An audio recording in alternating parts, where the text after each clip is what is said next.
এই সমাজ আমার কাছে আর ভালো লাগে না। এই সমাজের তুচ্ছ তাচ্ছিল্যমূলক কথাগুলো আমার গায়ে আর সহ্য হয় না। মন চায় অনেক দূরে অজানা কোথাও চলে যেতে, যেখানে তুচ্ছ তাচ্ছিল্য করে কথা বলার থাকবে না কেউ।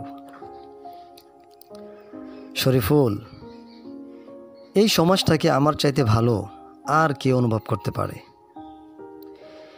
এই সমাজের সকল শ্রেণীর লোকদের সাথে সংগ্রাম করতে করতে সফলতার এই দ্বার প্রান্তে এসে দাঁড়িয়েছি। শরীফুল, তুমি কি জানো এই সমাজে কারা তুচ্ছ তাচ্ছিল্য করে কথা বলে? না, আমি জানি না। তুচ্ছ তাচ্ছিল্য করে কথা বলে 3 ধরনের লোক। তার মধ্যে 1 নম্বর হচ্ছে যারা তোমার অবস্থায় পৌঁছাতে পারবে না। নাম্বার 2, তোমার যা আছে তাদের সেগুলো নেই।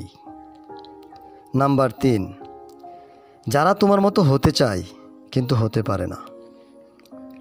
কাজেই মানসিকভাবে ভেঙে পড়ার কিছু নেই, সংগ্রাম করে বাঁচতে হবে। আর সংগ্রাম করে বেঁচে থাকার নামই হচ্ছে জীবন।